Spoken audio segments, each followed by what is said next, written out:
Imagina que descubres una correlación asombrosa en tus datos, solo para darte cuenta después que es completamente falsa. Frustrante, ¿verdad? La mayoría de personas que trabajan con datos no lo saben, pero un gran porcentaje comete errores críticos al analizar correlaciones.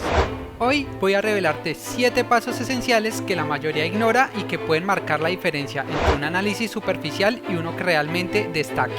Pero espera, esto no es solo un tutorial, te voy a mostrar cómo evitar estos errores comunes y al final te regalaré un notebook completo y una guía de referencia rápida para que tengas toda esta receta a tu mano y siempre a tu alcance. Verás, la correlación lineal es un método poderoso para cuantificar la relación lineal entre variables, y el coeficiente de Pearson mide la fuerza y la dirección de esta relación lineal, pero no es el único, ya que dos muy famosos son Spearman y Kendall. Cada uno tiene su lugar y su momento, y adivina qué, usar el incorrecto puede llevarte a conclusiones completamente erróneas. Y aquí es donde entran las pruebas de normalidad y significancia estadística, que pueden sonar técnicas, pero son esenciales antes de seleccionar el coeficiente a utilizar. Esto lo hablamos con detalle en el video anterior. Ahora, ¿cómo empiezas a poner todo esto en práctica? El primer paso en tu análisis de datos es preparar el terreno, y necesitas importar tus librerías y cargar tus datos. En nuestro caso, importaremos Pandas para manejar la información, Seaborn y Matplotlib para generar gráficos llamativos. Y finalmente importaremos desde el Stats Models, SciPy y Penguin para generar todo el análisis estadístico. Cuando analizamos datos, a menudo recibimos archivos en formatos Excel, CSV, JSON, etc. En este caso, cargaremos un archivo CSV que contiene la información sobre las horas de estudio, ocio y las calificaciones de estudiantes de una universidad en Estados Unidos. Volvemos a nuestra notebook y vamos al primer paso, que será cargar los datos. Para esto simplemente vamos a pararnos en esta primera celda, la vamos a correr bien con este signo de play o con Shift y Enter por teclado. Lo segundo que vamos a hacer entonces será cargar el marco de datos. Y para esto lo primero que debemos verificar aquí en esta carpetica en la parte izquierda arriba es que el conjunto de datos del fichero CSV esté almacenado en la misma localización en donde tenemos el notebook. En este caso mi notebook se llama correlación barra vacío y los datos están dentro de la misma carpeta. ¿Esto por qué? Para no tener problemas con la ruta cuando carguemos nuestros datos. Lo segundo que vamos a hacer aquí entonces será escribir pd para llamar a la librería pandas y la función read barra baja csv. Abrimos paréntesis y entre comillas sencillas o dobles colocamos el nombre de nuestros datos. En este caso datos barra baja de estudio. Además deberíamos colocar la extensión CSV y corremos por teclado. Ya tenemos nuestros datos cargados en memoria. Ahora lo que vamos a hacer es asignarlos a una variable. En este caso lo vamos a almacenar en la variable datos con el signo de asignación igual y bastaría con copiar esto, pegarlo aquí dentro de la misma celda y se va a imprimir todo el marco de datos. En este caso voy a implementar la función .get para que solo me muestre las primeras filas, aunque ya la voy a explicar con más detalle en el siguiente paso. Y esto nos da paso al paso número 2, que corresponde a entender los datos. Y para esto la librería pandas cuenta con diversas funciones como shape, head, tail, de types, describe, que van a servir para entender los datos y explorarlos. Para esto simplemente llamamos a nuestro data frame, que en este caso es el marco de datos que tenemos, y empezamos a aplicar diversas funciones. La primera sería el .shape, donde nos va a dar el número de columnas, que en este caso son 3 columnas, y el número de filas. Si corremos la celda tenemos 50 filas en total y 3 filas en total. La segunda función que vamos a explorar aquí es la que acabamos de ver, que es la de .get, que por defecto nos genera o nos da como resultado las primeras 5 filas. Pero si quisiéramos aumentarlo podríamos colocar acá 10 y ver las primeras 10 filas, o por ejemplo 20 y ver las primeras 20 filas. Existe otra función que es la función .tail. Esta función es bastante similar a la anterior, bastaría con escribir aquí en este caso datos .tail y en este caso no obtenemos las primeras como con .get, sino las últimas. En este caso tenemos las últimas 5 filas y como podemos verificar acá tenemos 49 datos. ¿Y por qué 49 y no 50 como decía la función .shape? Porque Python cuenta aquí siempre desde 0. Es decir, siempre el primer índice va a ser 0. En este caso también podríamos ver las últimas 10 filas, por ejemplo aquí de 49 a 40, o las últimas 20, y bastaría con ir cambiando el número aquí, pero tiene un límite. La segunda función que debemos explorar aquí es la función de types, y en este caso bastaría compararnos en esta celda y escribimos datos.dtypes corremos la celda y aquí es algo bastante importante verificar porque en este caso nos está diciendo que cada una de nuestras columnas, por ejemplo, horas de estudio que corresponde a esta primera columna, la está leyendo como float 64, es decir, como valores con decimales. La segunda columna exactamente igual y la tercera, horas de ocio, también lo mismo. Es bastante importante, aquí lo digo y lo menciono porque hay veces que aunque tú tengas valores decimales, Pandas lo lee como objetos y después tienes problemas al procesar tus datos. Lo siguiente que vamos a hacer es explorar una función bastante útil que se llama, en este caso va a ser datos.describe. Y esta función describe es bastante importante porque nos trae un resumen de los principales estadísticos de cada una de nuestras columnas. Nos trae aquí la columna hora de estudio, puntuación del examen y horas de ocio. Y como todas son variables numéricas, en este caso de tipo flotante, nos trae un resumen estadístico, donde nos trae la media, el número de valores, la desviación estándar, el valor mínimo, los cuartiles, en este caso el 50% que corresponde a la mediana y el valor máximo. Y aquí podemos hacer un primer análisis exploratorio de nuestros datos, donde básicamente nos damos cuenta que el valor máximo de puntuación en este caso del examen puede ser 100, el mínimo exactamente puede ser 0, pero en este caso lo ha leído como 5718, que en este caso es un estudiante que ha obtenido una calificación de 5718 y ha sido la más baja en nuestro marco de datos. Las horas de ocio, por ejemplo, que máximo pueden ser 10 y en este caso también las horas de estudio que máximo se registró de 9,58.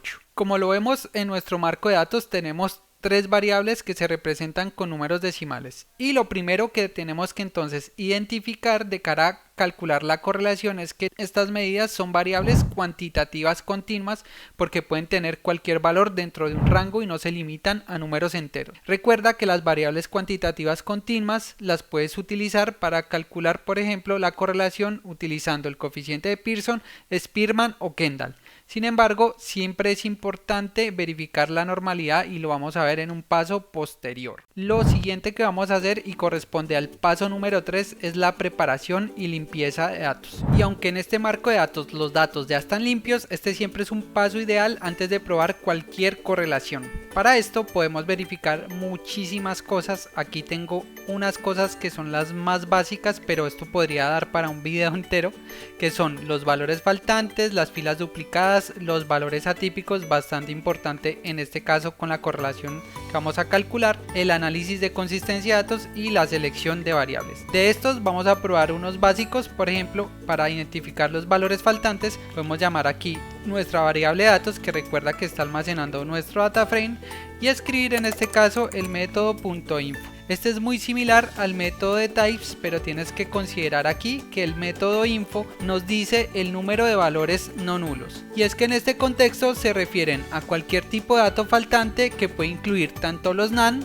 como los valores none. En este caso todos son valores no nulos y por lo tanto en cada una de las columnas no tenemos valores faltantes. Lo siguiente que podríamos identificar aquí serían las filas duplicadas. Y en este caso, para identificar las filas duplicadas sería tan sencillo como pararnos aquí, llamar nuestro marco de datos y escribir el método, en este caso duplicate. Abrimos y cerramos paréntesis y corremos. ¿Y qué objeto nos está arrojando aquí? En este caso, para verificar el objeto simplemente escribiríamos aquí type, abrimos y cerramos paréntesis y nos trae un Panda Core Series o un Data Series. Vamos a borrar aquí y a borrar aquí, y un Data Series básicamente es una columna en donde nos trae en este caso true si tenemos valores duplicados o false si tenemos valores no duplicados o filas no duplicadas.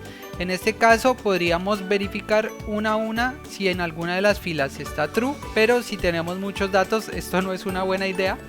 Para esto básicamente hacemos un filtro por booleanos y en este caso colocamos datos, abrimos corchete, vamos al final, cerramos corchete, corremos y en este caso nos va a traer todas las filas que sean true. Como no hay filas duplicadas, todas las filas en este caso no se van a mostrar y ya con esto verificamos que los datos no estén duplicados. Lo siguiente que podemos verificar aquí dentro de la guía que tenemos acá es la revisión de valores atípicos. Y es que los valores atípicos pueden distorsionar significativamente una correlación, ya que pueden arrastrar la relación aparente entre las variables, haciéndolas parecer con una correlación o más fuerte o más débil de lo que realmente es. Esto te puede llevar a conclusiones incorrectas sobre la relación en tus datos. Existen vías para verificar esto. Una es con métodos estadísticos, con test, o la otra, por ejemplo, es utilizando métodos visuales. En este caso vamos a utilizar un boxplot, que es un método para ver estos valores atípicos. Y recuerda que los valores atípicos, también conocidos como outliers en inglés, son observaciones en un conjunto de datos que se alejan significativamente de las otras observaciones. Estos valores pueden estar o muy por encima de la mayoría de tus datos o muy por debajo. Y el boxplot es un diagrama ideal para generar esto, para identificar esto. Para esto nos paramos en esta celda, escribimos en este caso datos y vamos a graficar en este caso con pandas. Para esto vamos a escribir aquí .plot, abrimos paréntesis y le tenemos que decir qué tipo de gráfico queremos. En este caso le decimos kind, que significa tipo en español, y en este caso entre comillas sencillo doble bastaría con colocarle box. Vamos, cerramos aquí el paréntesis, corremos y ya lo tendríamos. Tenemos aquí entonces nuestro boxplot. Lo podemos entonces modificar para verlo un poco más claro. En este caso lo vamos a generar, en vez de vertical, lo vamos a generar horizontal para que se vean bien las etiquetas aquí y para poder analizarlo bien. Y otra cosa que podríamos colocarle aquí, por ejemplo, utilizando el método plt de matplotlib, .grid, es una grilla, y simplemente el line style lo voy a definir aquí con dos rayitas y automáticamente se despliega nuestro boxplot. ¿Qué podemos ver aquí? Aquí podemos ver los outliers. Y para que lo entiendas mejor, en este gráfico te represento los valores atípicos outliers en un boxplot, ya que son datos o puntos que se encuentran por fuera de los bigotes del gráfico. Los bigotes generalmente se extienden hasta 1.5 veces el rango intercuartílico desde el primer cuartil Q1 y el tercer cuartil Q3. Cualquier punto de datos que esté por fuera o por encima de esos rangos se considera como un valor atípico y se muestra como un punto individual en el boxplot, como lo es representado aquí. Volviendo a nuestro gráfico, podemos ver que en las horas de ocio no tenemos outliers, en la puntuación en el examen no tenemos outlier, y en las horas de estudio sí que vemos un punto aquí en esta parte que representa un outlier. Y bueno, en este caso realmente este punto no puede ser tan significativo, pero siempre tienes que revisarlo adecuadamente. Aunque no lo vamos a hacer aquí para no desviarnos de los 7 pasos, siempre es importante que realices este análisis porque un punto raro distorsiona la correlación. Y en este punto puedes tener diversas alternativas. Por ejemplo, una puede ser calcular la correlación de Jagniff, que actúa como un detective con estos outliers. Excluye cada punto de datos uno a uno y calcula la correlación para cada conjunto de datos restante. Luego promedia estos coeficientes de correlación para obtener una media mucho más robusta. Y así se obtiene una vista sin distracciones. Otros de los pasos que teníamos aquí dentro del punto número 3 era el análisis de consistencia de datos, que en este caso se puede hacer, por ejemplo, un análisis de homogeneidad, o bueno, tienes bastantes alternativas. Y finalmente había dejado una selección de variables. En este caso simplemente me refería a seleccionar las columnas en las que ibas a calcular el coeficiente de correlación. En este caso solamente tenemos 3 columnas y lo vamos a calcular en esas 3 columnas. Dicho esto, el siguiente paso será el análisis gráfico de los datos, y para esto tenemos diversas alternativas. Una primera alternativa es generar un scatterplot, una segunda alternativa es generar un histograma y una última alternativa es generar un pairplot que me combina tanto los scatterplot y los histplot o los histogramas. Para esto es bastante sencillo. En este caso vamos a utilizar la librería Seaborn y vamos a ir aquí a esta celda, y lo primero que vamos a hacer es escribir datos y vamos a escribir punto y vamos a utilizar el método .columns para obtener el nombre de todas las columnas y que sea así más fácil realizar nuestro scatter. Seguido de esto vamos a escribir aquí SNS, que es como hemos llamado el alias de nuestra librería Seaborn, y vamos a escribir aquí .scatterplot. Abrimos paréntesis, se cierra aquí el paréntesis y lo primero que tenemos que saber aquí es cómo se llama nuestro marco de datos. Para esto escribimos data y a la variable data que tiene aquí nuestro scatterplot de Seaborn le debemos dar el nombre de nuestro data frame o de nuestro marco de datos, que en este caso se llama datos. vamos a colocar coma y un segundo argumento van a ser los valores en X que quiero graficar. En este caso, en el valor de X quiero graficar las horas de estudio y podríamos aquí escribirlo entre comillas sencillas o dobles. X le asignamos el valor de horas de estudio y al valor de Y le vamos a asignar en este caso la puntuación del examen. Si corremos esta celda, automáticamente se genera nuestro scatterplot. Si no quieres que se imprima esto que tienes aquí, simplemente pones punto y coma, o la otra opción, si no estás trabajando desde JupyterLab, es escribir aquí plt.show. Corremos y automáticamente tenemos nuestros datos. Aquí realmente podemos ver que sí hay una correlación entre las horas de estudio y la puntuación en el examen, y que sí puede que guarde una relación lineal. Sin embargo, tenemos que respaldar esto estadísticamente. Lo segundo que vamos a mostrar aquí es cómo construir un histograma, y para esto tenemos un video en donde hablamos un montón de histogramas y tablas de frecuencias. Aquí simplemente lo vamos a graficar y para esto bastaría con escribir aquí sns. Y en este caso isplot, abrimos paréntesis y cerramos paréntesis, nuevamente data, le asignamos nuestros datos o nuestro data frame que están representados por la variable datos, coma, y aquí simplemente le vamos a dar X y qué queremos graficar aquí. En este caso podríamos hacer el histograma de las horas de estudio, porque recuerden que este gráfico en este caso es para una sola variable. Corremos nuevamente punto y coma y vemos aquí nuestro histograma, y aquí podemos analizar bastantes cosas. Tenemos los diversos intervalos de clase que podríamos cambiar, tenemos nuestras frecuencias, y si por ejemplo nuestros datos tienen una forma acampanada, podríamos decir presuntamente que se distribuyen normalmente, pero lo vamos a ver más adelante cómo demostrarlo estadísticamente. Lo siguiente que vamos a hacer es generar un pairplot, que en este caso es lo mejor y es la mejor opción, ya que no hay que escribir tanto código. Y para esto nos paramos acá sns alias de nuestra librería Seaborn, punto, y aquí vamos a escribir pairplot, abrimos y cerramos paréntesis, colocamos el nombre de nuestros datos y bastaría en este caso con correr. Te vas a dar cuenta que lo hacemos de una forma muy sencilla. Realmente hacemos tanto el scatterplot como los isplot con solo este comando. Bastaría aquí simplemente con bajarle el tamaño al gráfico, y para esto nos paramos aquí y escribimos height igual a 1.75 para que se reduzca un poco el tamaño y lo podamos ver aquí en pantalla, y lo tendríamos. En este caso, los datos de la imagen cuentan una historia clara. Cuanto más estudias, mejores son tus calificaciones. Esta fuerte correlación positiva nos dice que invertir tiempo en estudiar suele traducirse en notas más altas. Es decir, cuando aumenta el número de horas de estudio, aumenta la calificación. Esto indicaría una correlación positiva. Por otro lado, los estudiantes que se sumergen en el estudio tienden a reducir sus horas de ocio. Es decir, entre más horas dedican a estudio, menores horas dedican a ocio o a descanso, como lo indica la correlación negativa moderada entre estas dos variables. Es decir, cuando aumentamos las horas de estudio, disminuimos las horas de ocio. Además, puedes ver aquí que hay una ligera correlación negativa entre la puntuación del examen y las horas de ocio, lo que sugiere que un exceso de tiempo libre podría afectar un poco el rendimiento académico. Si intentamos ajustar una campana a estos histogramas que aparecen en la diagonal de toda la matriz, podríamos intuir que los datos siguen una distribución normal o provienen más bien de una población que se distribuye normalmente. Para poder estar seguros de esto, debemos verificarlo estadísticamente. ¿Pero por qué es importante?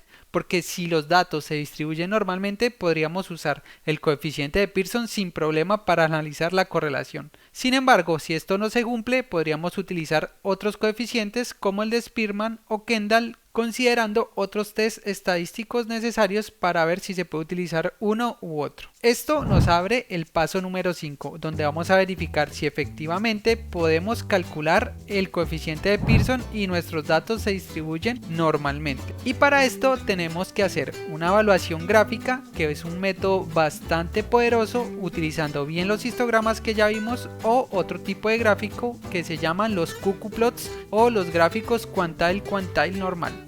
O la otra opción es utilizar test estadísticos. En este caso tenemos diversos test estadísticos. Uno de los más famosos es el de Shapiro-Wills o el de Kolmogorov, o también tenemos por ejemplo el test de Anderson. En este caso vamos a empezar con la evaluación gráfica. Y aquí bastaría con traer el nombre de las columnas nuevamente. Para eso escribimos datos.columns. Posteriormente recuerda que nosotros el stats models punto API lo importamos o lo llamamos como SM. En este caso ese SM es el que vamos a utilizar para utilizar todos los métodos de esta librería, y vamos a utilizar una en concreto que es muy útil, que se llama qqplot. Simplemente colocamos datos y el nombre de la columna, en este caso horas de estudio. Corremos y ya tenemos nuestro qqplot o nuestro gráfico quantile construido. Bastaría con darle acá coma y en este caso deberíamos colocar el argumento line de la función, igual le asignamos el valor de s. En este caso corremos y ya tenemos nuestro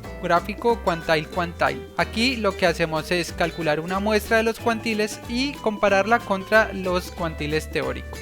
En el qqplot, si los puntos se alinean bien con la línea diagonal, significa que tus datos probablemente siguen una distribución normal. Si los puntos se desvían de la línea, es como si los datos no encajaran bien con esta distribución, por lo que no seguirían una distribución normal. Y como lo ves, en este caso los datos siguen la línea, exceptuando el outlier que ya habíamos visto en el diagrama pasado, que no se ajusta bien a esta línea, por eso siempre hay que tenerlo en cuenta.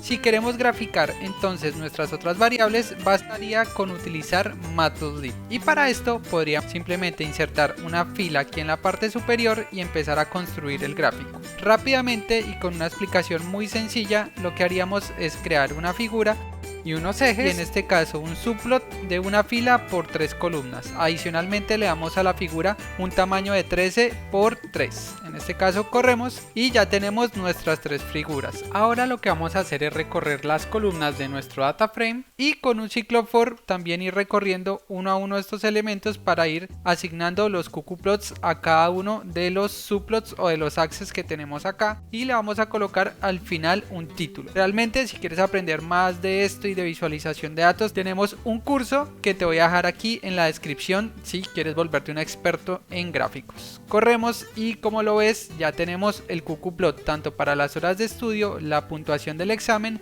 y las horas de ocio. En general, los datos, si ves por ejemplo en puntuación en el examen, también siguen una distribución normal, y en horas de ocio también los puntos siguen la línea roja, por lo que siguen una distribución normal. Bastaría ahora con calcular la significancia estadística, ya sería el último test que haríamos para verificar la normalidad, y como lo mencioné al principio, tenemos varios tests, el de Shapiro-Wilk, el de Kolmogorov-Smirnov que tenemos aquí. Sin embargo, dependiendo de la cantidad de datos, según la teoría dicen que cuando tenemos el test de Shapiro-Wilk, si tenemos menos de 50 datos aplicamos este, si tenemos más de 50 datos aplicamos Kolmogorov, pero en general, bueno, esto es un tema bastante denso que no vamos a discutir aquí, lo podemos ver en otro video.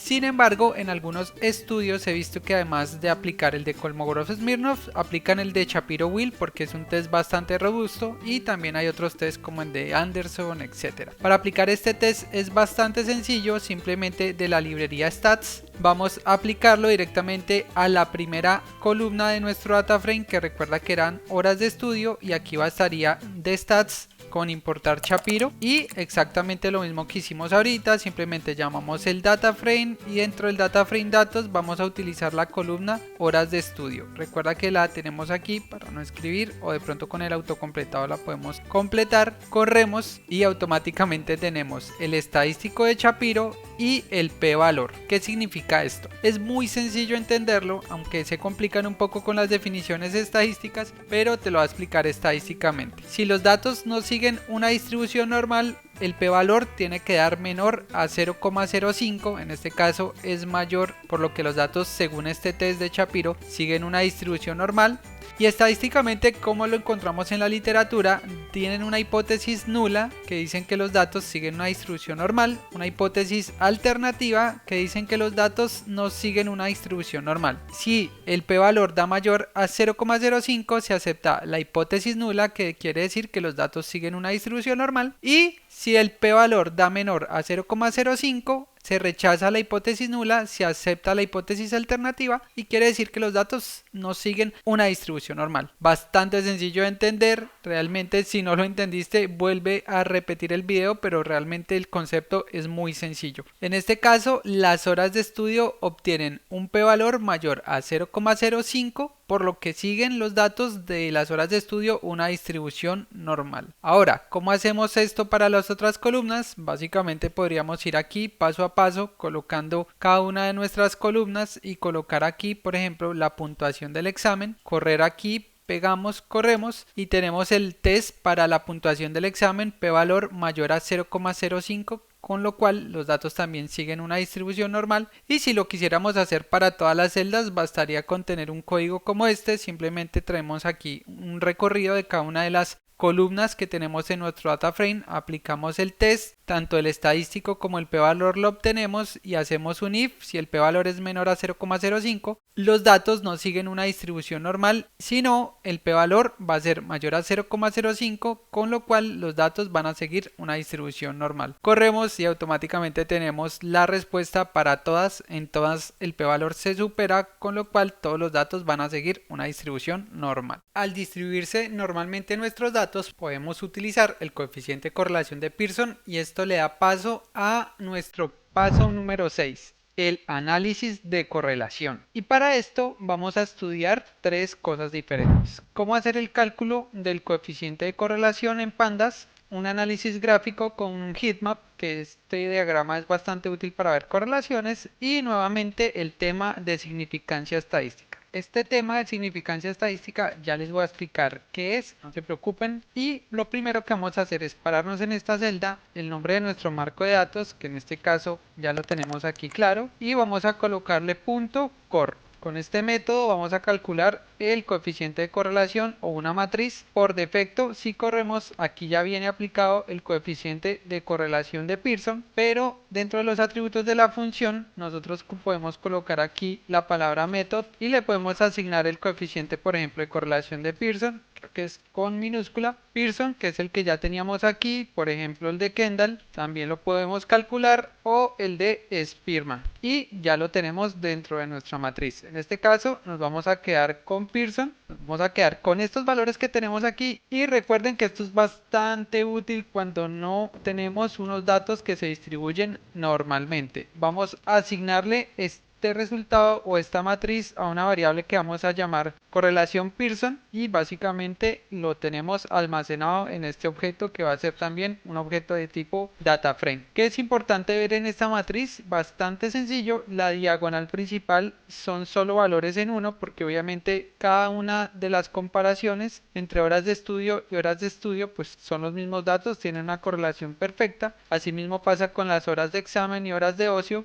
Y aquí tenemos una matriz simétrica porque la parte triangular superior es igual a la triangular inferior. Es decir, la correlación entre horas de estudio y puntuación en el examen es de 0,86. Si vemos aquí también tenemos los mismos datos, horas de estudio y puntuación del examen. En este caso tenemos el mismo coeficiente de correlación positiva. Por ejemplo, entre las horas de estudio y horas de ocio tenemos una correlación negativa, menos 0,603. Y entre la puntuación del examen y las horas de ocio, otra vez una correlación negativa. Ya sabemos qué quiere decir cada una de estas cosas. Fácilmente, cuando tenemos un coeficiente de correlación positivo, quiere decir que a mayores horas de estudio, mejor puntuación en el examen tenemos. Cuando tenemos un coeficiente de correlación negativa, significa que entre más horas de estudio, menor horas de ocio tengo. Y lo mismo, entre mayores horas de ocio tengo, menor es mi puntuación en el examen con este coeficiente de correlación negativa. Lo siguiente que vamos a hacer es utilizar la librería Seaborn, y para esto vamos a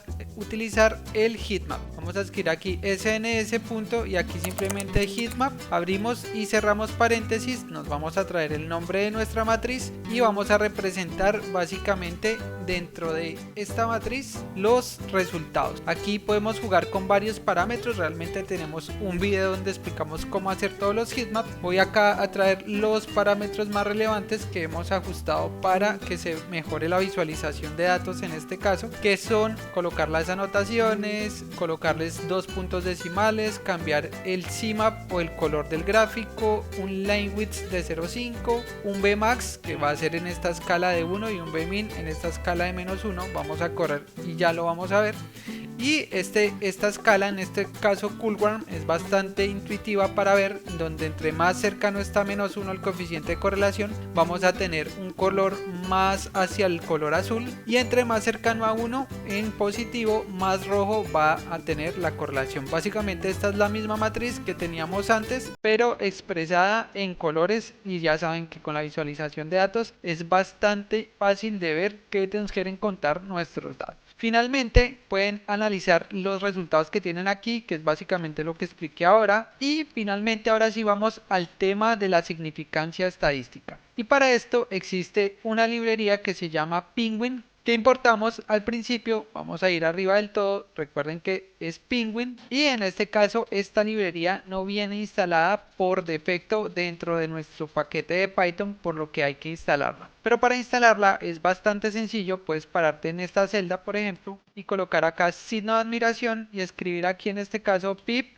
install y la palabra penguin, así como la tenemos aquí, penguin, como suena, y correr directamente la celda. O la otra opción que tienes básicamente es ir a la Anaconda Prompt, y dentro de la Anaconda Prompt, que va a ser tu terminal de Anaconda, simplemente escribir aquí nuevamente pip install y escribir aquí penguin.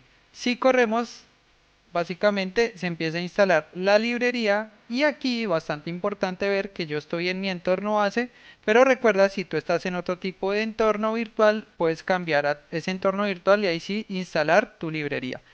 En este caso ya se ha instalado. Minimizamos aquí y te voy a mostrar entonces esta última parte de código. Realmente la librería la importamos como PG, entonces sería PG. Colocamos aquí pair en este caso, y sería este que dice pairways_core, sería el método. Abrimos paréntesis, colocamos nuestro data frame o el nombre de nuestro data frame. Posteriormente, al igual que en pandas, colocamos el método y le asignamos el valor aquí de Pearson. Si corremos, tenemos nuevamente un objeto data frame donde tenemos más información que la que teníamos en pandas. Y básicamente, por ejemplo, si estudiamos las horas de estudio y la puntuación del examen, nos dice aquí la tabla que tenemos el coeficiente de correlación de Pearson. Tenemos, bueno, aquí bastante información más, como el número de datos, el coeficiente de correlación que ya había explicado, un intervalo de confianza, y fíjate aquí que tenemos un p-valor. Este p-valor tiene nuevamente asociada una hipótesis nula y una hipótesis alternativa, pero no te confundas porque esto es diferente a las pruebas de normalidad y a las hipótesis que hicimos anteriormente. Aquí tenemos una hipótesis nula totalmente diferente, una hipótesis alternativa totalmente diferente,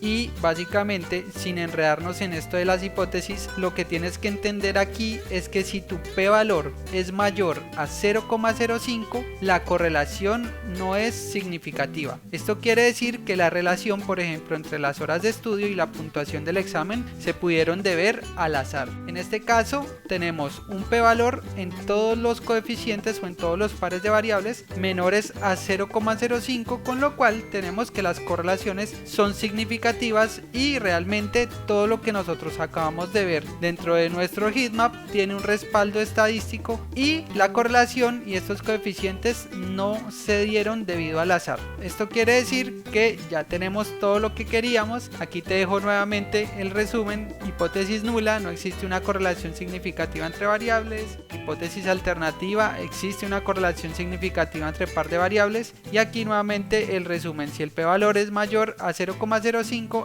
aceptamos la hipótesis nula que dice que los datos no tienen una correlación significativa, y nuevamente si el p-valor es menor a 0,05 se rechaza la hipótesis nula y se acepta la hipótesis alternativa, que quiere decir que existe una correlación significativa entre el par de variables, como lo tenemos en nuestra tabla. Y bien, finalmente terminado este análisis, espero que todo lo hayas entendido. Es importante plantear las conclusiones, y el análisis muestra que las correlaciones entre las horas de estudio, la puntuación del examen y las horas de ocio arrojaron las siguientes conclusiones. Para horas de estudio y puntuación del examen tenemos una correlación positiva fuerte, un R de 0,863, lo que indica que a más horas de estudio mayor es la puntuación que tiene un estudiante en el examen, y este resultado es altamente significativo porque el p-valor nos dio menor a 0,05 y en este caso en concreto menor a 0,001. Ahora, si estudias las horas de estudio estudio y las horas de ocio hay una correlación significativa fuerte, con un R negativo sugiriendo que a más horas de estudio, menos tiempo se dedica al ocio. Este resultado también es bastante significativo estadísticamente, es decir, esta condición no se debe al azar. Y finalmente, si analizamos la puntuación del examen versus las horas de ocio, existe una correlación negativa moderada a fuerte, con un coeficiente de menos 0,566, indicando que a más horas de ocio, menor puntuación tenemos en el examen, y este resultado es igualmente significativo. Bien, hasta aquí hemos visto todo lo relacionado con el coeficiente de correlación de Pearson. Realmente quedaría pendiente ver qué pasa cuando tenemos outliers, cuando tenemos un coeficiente de correlación de Kendall, realmente el procedimiento es similar, o de Pearson también. Y también recuerda que en la descripción de este video te dejo un enlace para que puedas descargar este notebook, y adicionalmente te dejo la guía que hemos tenido para llegar hasta este punto. Muchas gracias por llegar acá. Si has llegado hasta acá, por favor regálame tu valioso like si ves valor en esto, regálanos un super gracias, realmente eso nos ayudaría un montón como creadores de contenido y ayudaría a crecer esta comunidad y este canal. Muchas gracias por ver este video, y te dejo aquí el video anterior en donde explico a detalle todo lo que tiene que ver con correlaciones.